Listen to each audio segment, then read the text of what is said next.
Hello everyone, welcome to Q aboard. जो आज का वीडियो है वो हमारी जो सीरीज चल रही थी 1000 को क्वेश्चन इंपॉर्टेंट जीके क्वेश्चंस की, उसका ये सेकंड पार्ट है।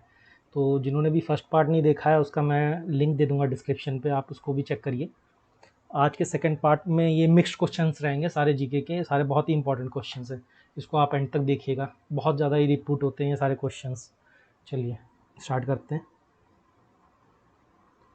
तो फर्स्ट क्वेश्चन है कि the deepest lake in the world is, दुनिया की सबसे गहरी झील कौन सी है? तो इसका आंसर होगा लेक बैकाल। देखिए ये जो लेक बैकाल है कहाँ पर है? ये रशिया में है। अब देखिए ये जो लेक बैकाल है इसमें कई सारे इंपॉर्टेंट पॉइंट हैं कि जो ये लेक बैकाल है, एक तो ये सबसे डीपेस्ट लेक है वर्ल्ड की, और सेकंड क्वेश्चन आता है कि ये जो है लार्जेस्ट भी लेक है, लार्जेस्ट फ्रेश वाटर लेक, साफ पानी की सबसे बड़ी लेक है जो वर्ल्ड की, वो कौन सी है? वो भी यही है, लेक बैकाल। अब देखिए ये जो सब लार्जेस्ट है फ्रेश वाटर, ये सब किस पे बेस्ड है? ये वॉल्यूम पे, मतलब वॉल्यूम के अकॉर्डिंग ये लार्जेस्ट है, वर्ल्ड की लार्जेस्ट फ्रेश वाटर लेक है। अगर आपसे पूछा जाए कि largest fresh water lake area के अकॉर्डिंग कौन सी है, तो उसका आंसर होगा ये जो ऑप्शन सी में दिया हुआ है हमारा, लेक सुपीरियर, ये होगा उसका आंसर। लेकिन अगर जनरली कुछ भी नहीं दिया है कि वॉल्यूम या फिर एरिया, तो आप इसका आंसर ये लगाएंगे कि लार्जेस्ट फ्रेश वाटर लेक कौन सी है? Lake Baikal.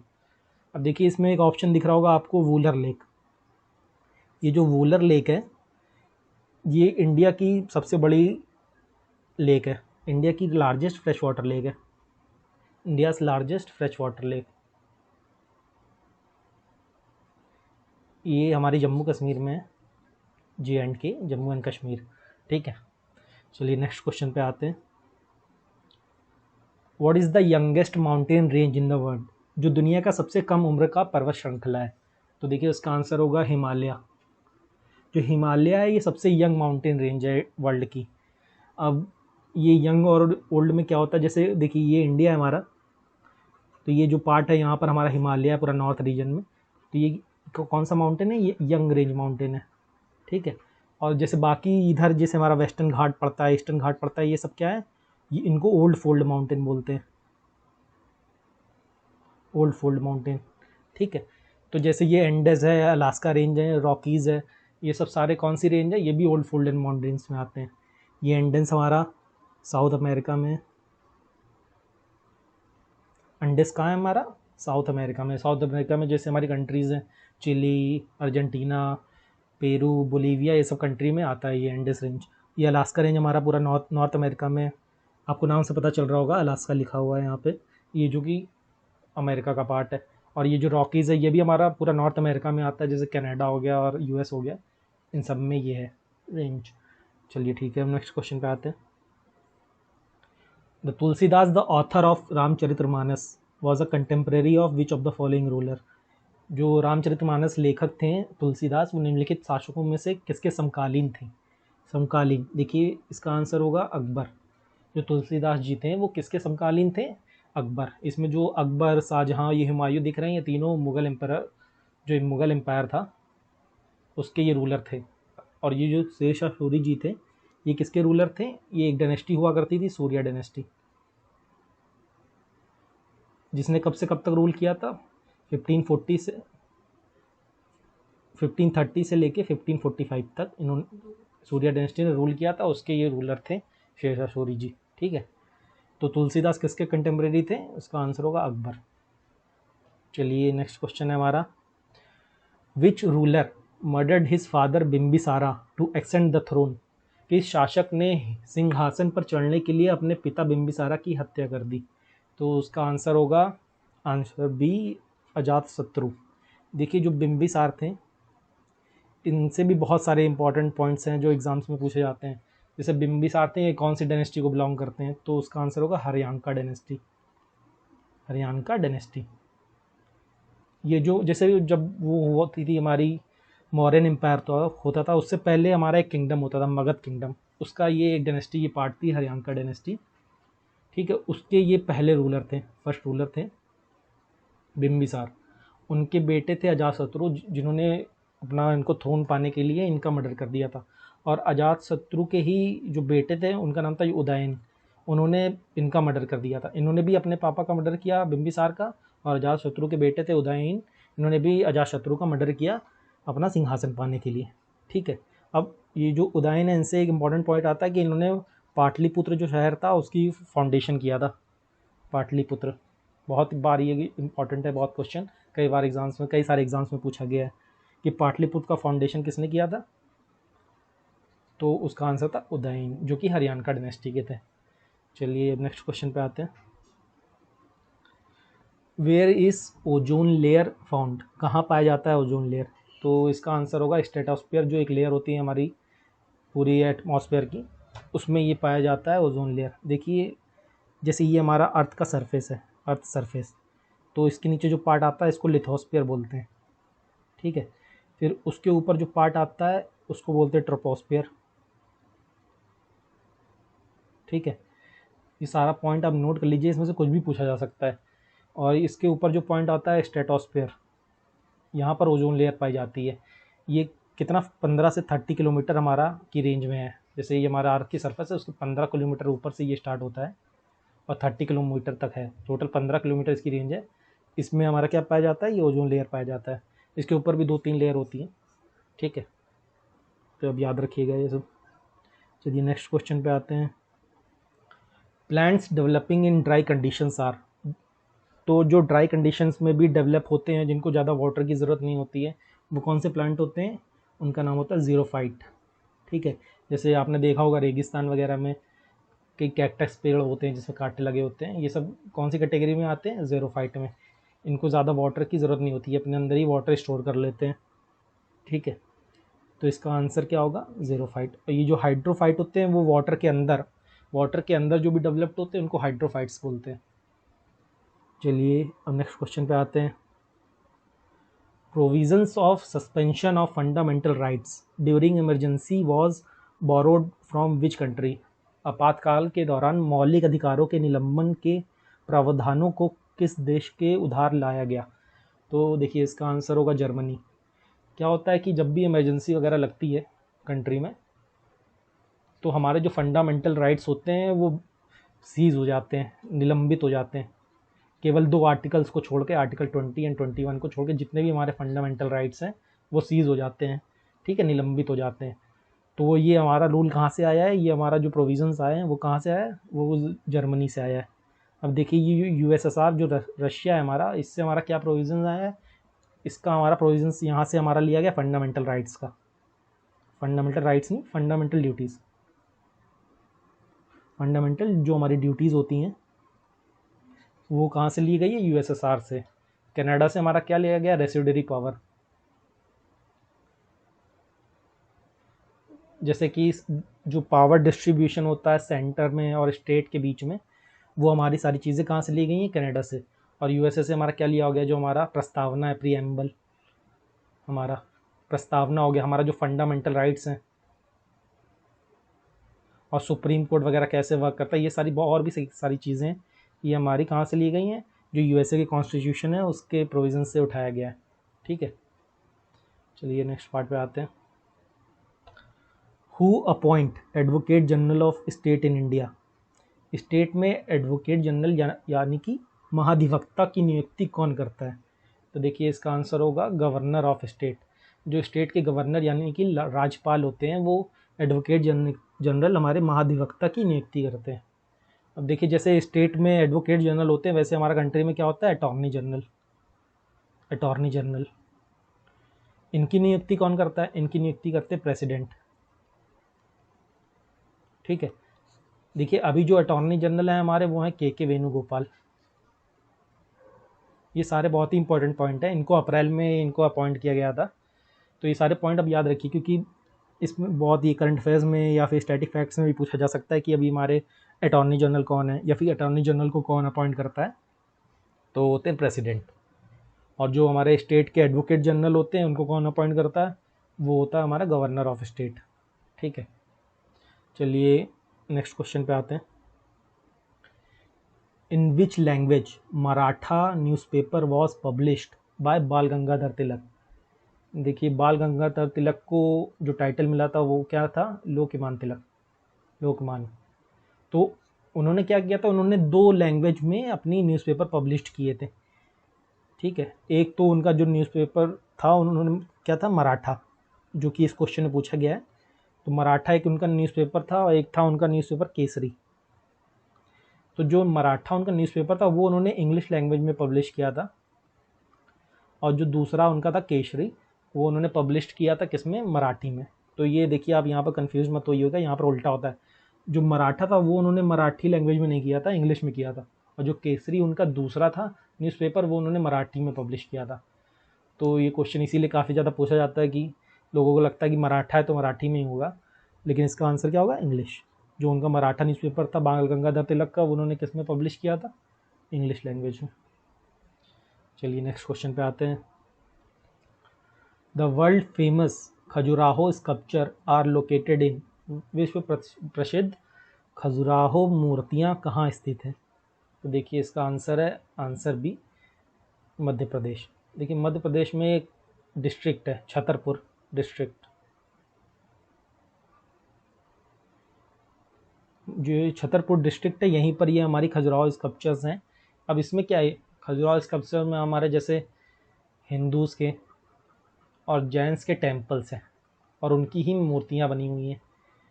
ठीक है, इसको बनवाया किसने था, खजुराहो को, जो खजुराहो के टेम्पल्स या स्कल्पचर्स हैं उसको किसने बनवाया था, तो चंदेला डायनेस्टी थी, जो चंदेला डायनेस्टी,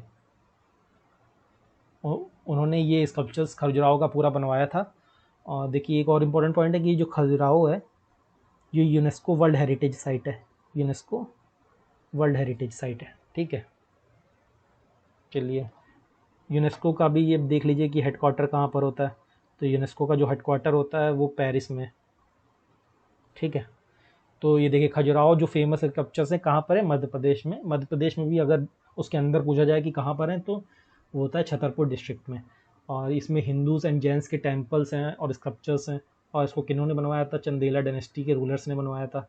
ठीक है, और ये यूनेस्को सर्टिफाइड क्या है, वर्ल्ड हेरिटेज साइट है। ठीक है, हमारा नेक्स्ट क्वेश्चन है कि Pulitzer prize is awarded for outstanding work in the field of, Pulitzer पुरस्कार के किस क्षेत्र में उत्कृष्ट कार्य के लिए हमें दिया जाता है। तो इसका आंसर होगा लिटरेचर एंड जर्नलिज्म। ये अमेरिका बेस्ड कोई कंपनी है वो प्रोवाइड करती है ये पुलित्ज़र प्राइज़। ये किस फील्ड के लिए दिया जाता है, हमारा लिटरेचर एंड जर्नलिज्म के लिए। ठीक है, तो इसका आंसर हो गया option C, literature and journalism. 12th question है कि the toxicity of which metal in water caused Minamata disease, पानी में कौन से धातु की टॉक्सिसिटी की वजह से मिनीमाता रोग होता है। तो देखिए उसका आंसर होगा ऑप्शन सी, मरकरी। देखिए क्या हुआ था, ये जो मिनीमाता है, मिनीमाटा ये एक सिटी है जापान की।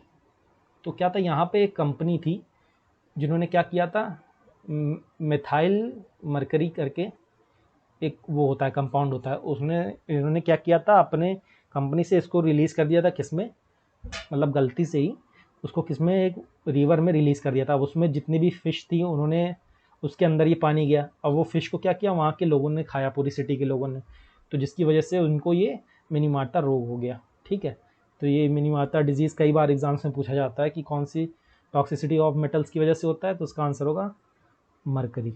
ठीक है, अब नेक्स्ट क्वेश्चन है कि isotope of cobalt is used in the treatment of, जो आइसोटोप है कोबाल्ट का उसको किस रोग के उपचार के लिए यूज़ किया जाता है। तो इसका आंसर है कैंसर। देखिए कोबाल्ट का एक आइसोटोप होता है कोबाल्ट 60, इसको यूज़ करते हैं किसके लिए, कैंसर के ट्रीटमेंट के लिए, कैंसर ट्रीटमेंट। जैसे आपको ऑप्शन में ये भी दिख रहा होगा गॉइट्रा, तो गॉइट्रा का इलाज कैसे करते हैं, इसमें भी एक आइसोटोप यूज़ होता है किसका, आयोडीन का, आयोडीन 131, आयोडीन 131 जो हमारा आइसोटोप है वो गॉइट्रा के इलाज के लिए यूज़ होता है। देखिए आपको ऐसे ही तैयारी करनी है, आपको जैसे ये सारे ऑप्शन दिख रहे हैं तो केवल ये नहीं कि अपने इसका आंसर पढ़ लिया कि आइसोटोप ऑफ कोबाल्ट तो उसका ट्रीटमेंट किससे होता है, कैंसर से, और आगे बढ़ गए। आपको जो भी ऑप्शंस दिख रहे हैं इसके साथ साथ उसको भी आपको समझते हुए चलना है। जैसे कि आपको ये पोलियो दिख रहा है तो आपको पोलियो के बारे में पता होना चाहिए कि पोलियो क्या होता है, पोलियो एक वायरल डिजीज़ होता है। ठीक है, ये लेप्रोजी क्या होता है, देखिए लेप्रोजी इंपॉर्टेंट है क्योंकि लेप्रोजी एक तो पहले बात तो बैक्टीरियल डिजीज़ है, बैक्टीरिया की वजह से होता है, ये एग्ज़ाम में पूछा जाता है। और एक बहुत इसकी लेप्रोजी का एक बहुत फेमस इंटरनेशनल डे होता है, क्या होता है, इंटरनेशनल लेप्रोजी डे, इंटरनेशनल लेप्रोजी डे वो पूछा जाता है बहुत बार कि कब मनाया जाता है, तो उसका आंसर होता है जनवरी 30। जनवरी 30 को हमारा कब क्या मनाया जाता है, वर्ल्ड लेप्रोजी डे। ठीक है, देखिए जनवरी 30 इसको आप कैसे याद कर सकते हैं कि जो जनवरी 30 को हमारी डेथ एनिवर्सरी होती है, हमारे वो जो फादर ऑफ नेशन है गांधी जी, उनकी 30 जनवरी को क्या होती है, डेथ एनिवर्सरी, उस दिन ही ये लेप्रोजी डे मनाया जाता है। ठीक है, तो ऐसे ही ऑप्शन को आपको कनेक्ट करके सारे क्वेश्चंस पढ़ लें, इससे आपको जल्दी ही फैक्ट याद होंगे और रिवीजन में भी आपकी बहुत सारी हेल्प करेगा। जैसे बहुत सारे दूसरे क्वेश्चंस पढ़ेंगे, भले अभी आप ये डिजीज़ के बारे में नहीं पढ़ रहे हैं, लेकिन आपको इससे इतने सारे फैक्ट्स पता चल गए। ठीक है, तो ऐसे करिए आप अपनी प्रिपरेशन। ठीक है, हम नेक्स्ट क्वेश्चन पे आते हैं। Person suffering from myopia are advise to use. देखिए मायोपिया क्या होता है, मायोपिया एक आँख की बीमारी है, उसमें क्या होता है कि हमें केवल पास की चीज़ें दिखाई देती हैं, नियर साइटेडनेस होता है, नियर साइट होता है, मतलब पास की चीज़ें हमें देख पाते हैं लेकिन दूर की चीज़ें हमें साफ नहीं दिखती हैं। तो उसके इलाज के लिए क्या यूज़ करते हैं हम, कॉनकेव लेंस यूज़ करते हैं। कौन सा लेंस, कॉनकेव लेंस। और उसके अपोजिट एक होता है कि हमें दूर की चीज़ें दिखाई दे रही हैं, पास की चीज़ें नहीं दिखाई दे रही हैं, उसको बोलते हैं हाइपरमेट्रोपिया। उसके लिए हम क्या यूज़ करते हैं, कॉन्वेक्स लेंस। तो यहाँ पर इसका क्या आंसर होगा कि मायोपिया के लिए कौन सा इलाज के लिए कौन सा यूज़ किया जाता है लेंस, तो आंसर हो गया कॉनकेव लेंस। ठीक है, चलिए नेक्स्ट क्वेश्चन पे आते हैं। The sky appears blue because of, sky हमें ब्लू क्यों दिखती है, तो उसका आंसर होगा scattering of light. Option D हो गया, स्कैटरिंग ऑफ लाइट। देखिए क्या होता है कि जैसे हमारा पूरा एटमॉस्फेयर है, इसमें क्या होता है, बहुत सारे डस्ट पार्टिकल होते हैं, डस्ट पार्टिकल। तो क्या होता है जब भी हमारी रे ऐसे जाती है लाइट, वो इससे इंसिडेंट करके स्कैटर हो जाती है, बढ़ जाती है। ठीक है, अब स्कैटर होती है तो उसमें जो ब्लू लाइट होती है वो सबसे ज़्यादा स्कैटर होती है, मैक्सिमम स्कैटर क्या होती है, ब्लू लाइट सबसे ज़्यादा स्कैटर होती है। क्यों, क्योंकि इसकी जो वेवलेंथ होती है वो बहुत कम होती है, इसलिए वो सबसे ज़्यादा स्कैटर होती है। तो इसी वजह से हमें जो दिन में जो हमारा स्काई दिखाई देता है ब्लू दिखाई देता है, क्यों, स्कैटरिंग ऑफ लाइट की वजह से। चलिए नेक्स्ट क्वेश्चन है अब। The south Indian ruler who introduced sericulture as an agro industry in his kingdom was. दक्षिण भारतीय शासक जिसने अपने राज्य में कृषि उद्योग के रूप में रेशम की शुरुआत की, तो उसका आंसर होगा टीपू सुल्तान। ठीक है, टीपू सुल्तान कौन थे, ये नवाब, नवाब या फिर आप कह सकते हैं किंग ऑफ मैसूर थे। ठीक है, तो इन्होंने क्या किया था, इन्होंने सेरिकल्चर यानी कृषि उद्योग का, कृषि उद्योग में किसका इस्तेमाल स्टार्ट किया था पहली बार, रेशम का। ठीक है, तो इसका आंसर होगा टीपू सुल्तान।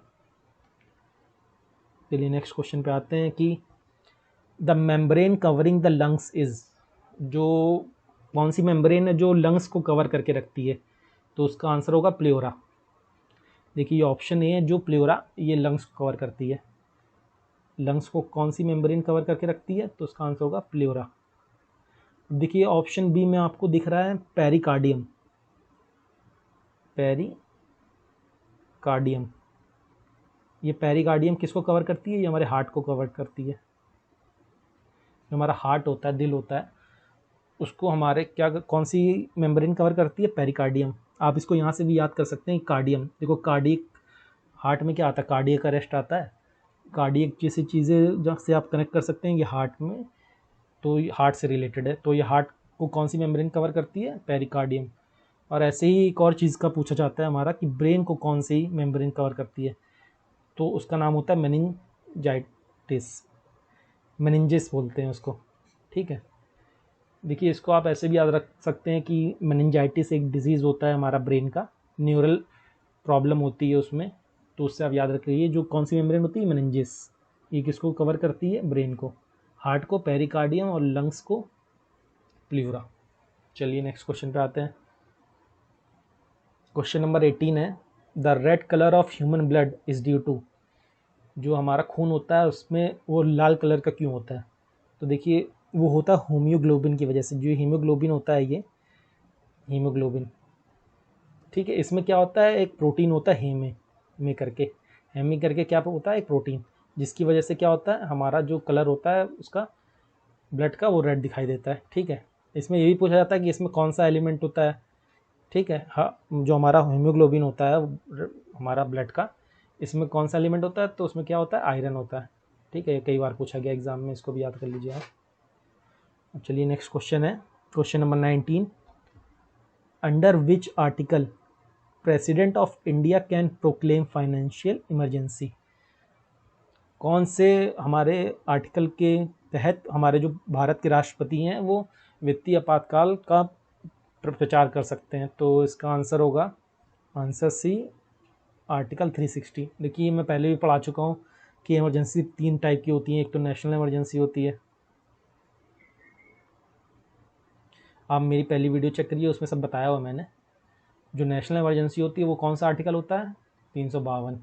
और फिर उसके बाद होती है कि स्टेट इमरजेंसी, ठीक है, वो कौन सा आर्टिकल होता है, आर्टिकल 356, 356।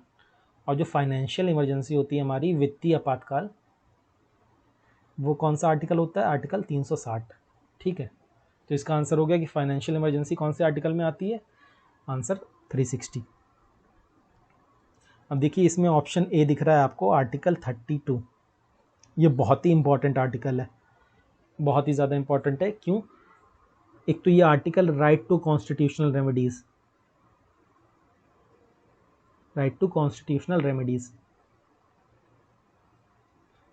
मैंने ये पिछली वीडियो में बताया था कि जैसे कि जो भी हमारे फंडामेंटल राइट्स वगैरह पूरे हो रहे हैं कि नहीं हो रहे हैं, इसकी पावर दी गई है सुप्रीम कोर्ट को कि वो चेक करे और आदेश दे सके कि हाँ आप चेक करिए जितने भी हमारे ऑफिशियल्स हैं उनको कि ये हमारे परफॉर्म हो रहे हैं कि नहीं फंडामेंटल आर्टिकल्स।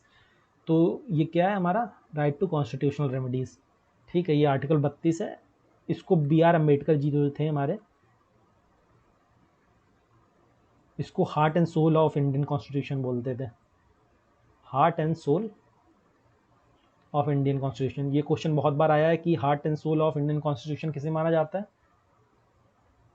तो B.R. अम्बेडकर किसे मानते थे उसे, आर्टिकल 32 को, राइट टू कॉन्स्टिट्यूशनल रेमेडीज़। ठीक है, चलिए नेक्स्ट क्वेश्चन है, LPG is a mixture of. देखिए LPG मिक्सचर होता है ब्यूटेन और प्रोपेन का, ब्यूटेन और प्रोपेन का मिक्सचर होता है। इसमें हमारे हाइड्रोकार्बन्स होते हैं, ये ब्यूटेन और प्रोपेन, इसका मिक्सचर होता है। LPG क्या होता है, लिक्विड पेट्रोलियम गैस। ये जैसे गैस सिलेंडर वगैरह होती है हमारी, जिससे जो हमारे किचन्स वगैरह में यूज़ होते हैं, उसमें ये होती है लिक्विड पेट्रोलियम गैस। इसमें क्या होता है, ब्यूटेन प्लस प्रोपेन। देखिए इससे LPG से एक और इम्पॉर्टेंट क्वेश्चन बहुत आता है कि हाँ, एथिल मरकाप्टेन एक होता है कंपाउंड, एथिल मरकाप्टेन, इसका नाम याद रखिएगा, एथिल मरकाप्टेन। ये पूछा जाता है कि जो LPG की गैस जब निकलती है, लीक होती है, तो उसमें जो हमें स्मेल आती है वो किसकी वजह से आती है। जो LPG लीक होता है घर में सिलेंडर, उसमें क्या होता है कि ये अलग से ये कंपाउंड मिलाया गया होता है, एथिल मरकाप्टेन। LPG में कोई स्मेल नहीं होती है, वो ऑडरलेस होता है, लेकिन इसी वजह से इसमें एथिल मरकाप्टेन मिलाई जाती है कि जब भी वो लीक हो तो उसकी स्मेल हमें पता चल सके कि वो लीक हो रहा है, उसको हम सही कर सकें, तो इसको अलग से ऐड किया जाता है। तो कभी पूछा जाए कि किसकी वजह से वो जो हमें ऑर्डर आता है कि लीक हो रही है गैस LPG में, तो उसका आंसर हो क्या होगा, एथिल मरकाप्टेन। चलिए नेक्स्ट क्वेश्चन है, commonly used abbreviation SEO in the computer science stand for. विज्ञान में आमतौर पर इस्तेमाल किया संक्षिप्त नाम SEO का फुल फॉर्म क्या होता है, तो उसका आंसर होगा search engine optimization, search engine optimization. देखिए ये सर्च इंजन ऑप्टिमाइजेशन क्या होता है कि जैसे इसमें जितने भी हमारी वेबसाइट्स वगैरह होती हैं, एप्लीकेशन वगैरह होती हैं, इसमें बहुत सारे बग्स होते हैं, इसको रिमूव करते हैं। और जैसे आपने सुना होगा कीवर्ड्स होते हैं, ठीक है, कीवर्ड्स क्या होते हैं कि बहुत सारे कीवर्ड्स हैं, जैसे मैंने गूगल पे सर्च किया कि best hotel in my area, best hotels, तो क्या होता है कि SEO में क्या किया जाता है कि सारे कीवर्ड्स को किसी भी वेबसाइट वगैरह से क्या कर दिया जाता है, लिंक कर दिया जाता है। तो आप ऐसे कभी भी जैसे उस होटल के नाम से भी उसको सर्च नहीं कर रहे हैं, बस इससे कीवर्ड सर्च कर रहे हैं, बेस्ट होटल या फिर अफोर्डेबल होटल्स, ये सब सर्च कर रहे हैं, तो ये होटल सबसे ऊपर खुल के आ जाएंगे उस सर्च बार में। तो एसईओ ये काम करता है, ठीक है। नेक्स्ट क्वेश्चन है कि who was the first chief justice of India. India के पहले चीफ जस्टिस कौन थे? तो उसका आंसर होगा जस्टिस हरीलाल, जस्टिस हरीलाल कानिया जी। इंडिया के पहले चीफ जस्टिस कौन थे? जस्टिस हरीलाल कानिया। देखिए अब पहले देख रहे हैं तो अभी कौन है ये भी पता कर लीजिए। जो अभी हैं हमारे वो हैं एनवी रमन्ना। जो हमारे पहले जस्टिस कौन थे, देखिए मैं साफ साफ लिख देता हूँ यहाँ पर, हरीलाल कानिया। जस्टिस हरीलाल कानिया हमारे पहले चीफ जस्टिस थे। और जो अभी हैं हमारे वो कौन है? एनवी रमन्ना, ठीक है। नेक्स्ट क्वेश्चन है who led the English army in the battle of Buxar. Battle of Buxar में इंग्लिश आर्मी का सेना का नेतृत्व किसने किया था? देखिए बैटल ऑफ बक्सर के बारे में बता देता हूँ मैं आपको। बैटल ऑफ बक्सर क्या थी, वो कब हुई थी? वो हुई थी 1764 में, ठीक है। वो किसके बीच में हुई थी? एक तो ब्रिटिशर्स के बीच में हुई थी, ठीक है, और एक तरफ अलायंस था हमारा, समझौता था 3 पार्टियों का। किसका? उसमें कौन कौन थे? मीर कासिम, ठीक है, और हमारे मुग़ल एम्परर थे शाह आलम। शाह आलम 2 जो मुग़ल एम्परर थे उस टाइम के वो थे। और कौन था? और हमारे थे नवाब ऑफ अवध, शुजाउद्दौला, नवाब ऑफ अवध, सब शुजाउद्दौला के नाम से जिनको जाना जाता है। ये तीनों ने मिलकर अलायंस किया था ब्रिटिशर्स को हटाने के लिए, ठीक है। तो इनमें ये वॉर हुई थी, बैटल हुई थी। इसको किसने जीता था? ब्रिटिशर्स ने, ये हार गए थे। और ब्रिटिशर्स को इनको लीड किसने किया था ब्रिटिशर्स को इस वॉर में, इस बैटल में? तो उसका आंसर है हेक्टर मुनरो।